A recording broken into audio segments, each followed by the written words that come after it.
My name is Shari Lee Binen, and I have a website called TheGlutenAlarm.com. I'm here today to interview Kristen Eckstine. She has a website also. It's called TheUltimateBookCoach.com. But we're here to talk about gluten. And Kristen, I thank you for being here and being willing to do this video. And I wanted to know if you would be willing to share a little bit about your history with gluten. Absolutely.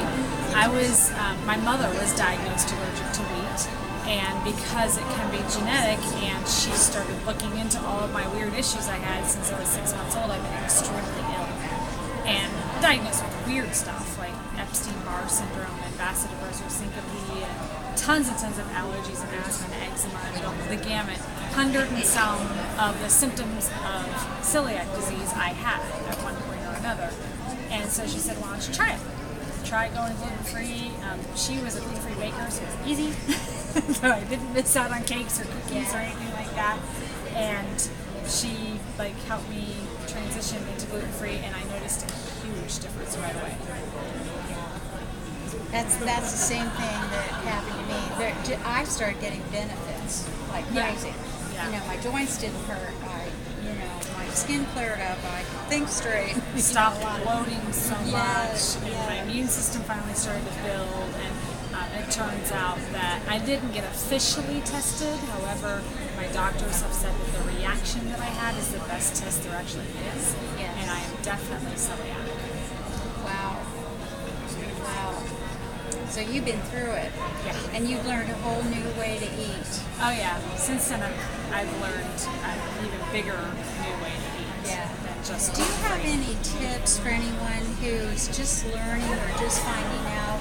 I know when I started, I was different than you because I was an adult and I started for a different reason, eating gluten-free, but it's very difficult to know what to eat. Sometimes you walk around thinking, what should I eat?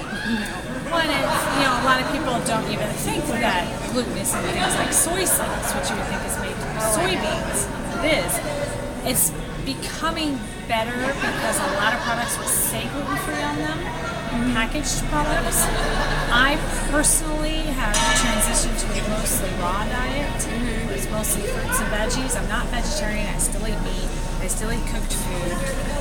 But I've transitioned to that because my body needed to heal. And the best thing to heal it was all of those types of foods.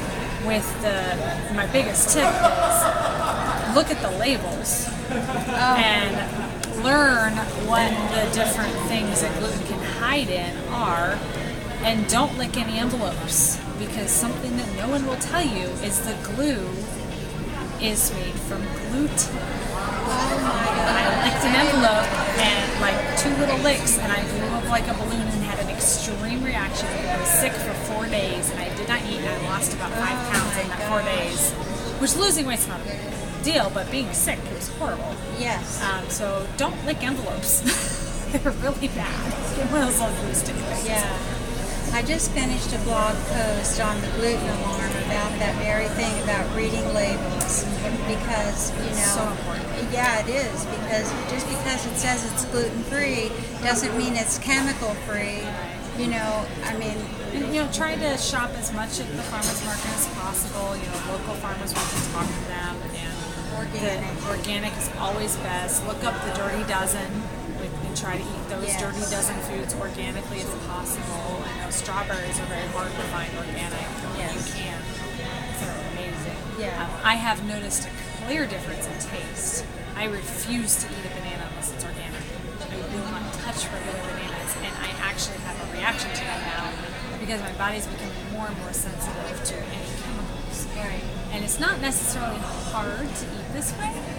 It's just that you need to know your local area better than just going to the grocery store and picking up a package of food off the shelf. You need to actually take some time and spend it learning how to read the labels, checking over everything, and then you'll find out pretty quick exactly what kinds of foods and what brands that you like, and you won't have to read those labels anymore. You just walk in, grab the Annie's all natural light raspberry dressing is my favorite. I will drink that dressing, it's so good. Yeah. And the worst thing in it is raw cane sugar, plain cane sugar. Right. And that's really not that bad for you compared to all the chemical sugars that I are am out so there. glad that you talked about this because I think it's a serious problem, and that's something I've been trying to drum home in my email marketing and on the Gluten Alarm to everybody. So I'm grateful. Thank you so much, Kristen. You're welcome. I My pleasure to appreciate be you. here. Again, I'm Shari Lee Bynum with TheGlutenAlarm.com, and if you will click on the link right below this video, TheUltimateBookCoach.com, you'll go to Kristen's site and find out what she's all about and some of the great things she has on there to offer. We thank you again for watching.